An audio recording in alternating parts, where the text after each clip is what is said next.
Welcome. When we look at the relationship between the United States and India, it's easy to see the surface-level cooperation, the shared democratic values, the growing trade, the strategic partnership. But beneath that, there's a complex dynamic of pressure and pushback. The US isn't necessarily being hostile. This is often just the nature of competitive diplomacy between two major world powers. Today, we're going to break down the key areas where the US applies pressure on India and how India responds. First on our list is India's relationship with Russia. India has historically been a major customer for Russian defense and energy.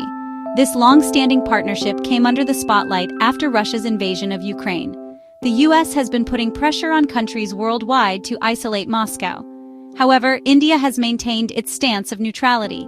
It has not condemned Russia at the United Nations, and it has continued to purchase Russian oil at discounted rates. This is a point of concern for the US, which sees India's neutrality as a factor that weakens the global sanctions regime and the collective effort to isolate Russia. The US government has expressed its frustration with India's oil purchases, citing concerns that they are indirectly funding Russia's war effort. India has defended its actions, stating it needs to secure its energy needs. Next, let's talk about trade and technology. The US wants India to open up its markets more to American companies, but India has been pushing back with its own protectionist measures. We're talking about data localization laws, antitrust actions, and major campaigns like Digital India and Atmanirbhar Bharat, or Self-Reliant India. For the US, these policies are seen as regulatory hurdles that limit American business influence in one of the world's fastest-growing economies. It's a classic tension between a global economic power seeking market access and an emerging power trying to build up its own domestic industries. Reports from the US Trade Representative's Office consistently highlight barriers to trade and investment in India, while India's Commerce Ministry has stated that its policies are designed to protect domestic stakeholders and promote local growth. The US and India are both concerned about China's growing influence.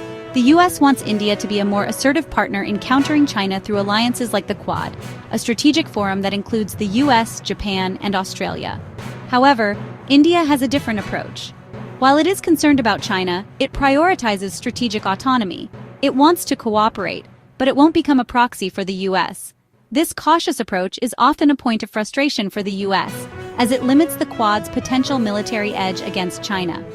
The US has pushed for greater military integration within the Quad, while India has emphasized the grouping's non-military aspects, such as economic and humanitarian cooperation.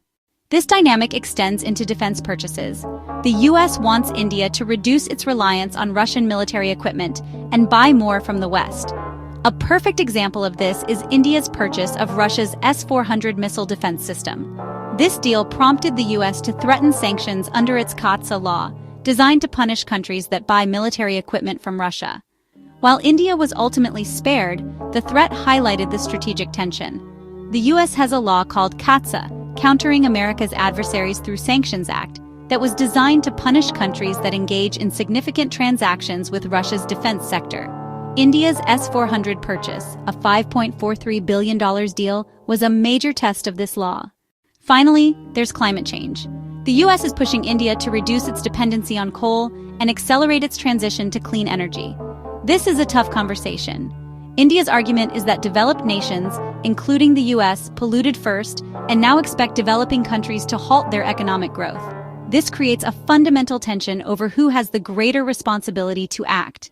India has set ambitious clean energy goals, but maintains that developed nations must provide financial and technological support to help it meet those goals.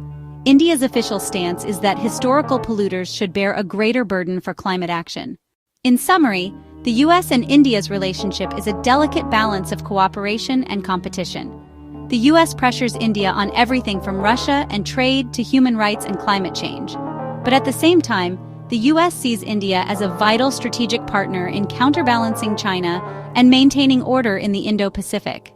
This push and pull is the defining characteristic of their relationship, a dynamic that analysts have often described as strategic convergence without alliance. It's a partnership where both sides work together on shared interests, but ultimately, they both maintain their own independent foreign policies.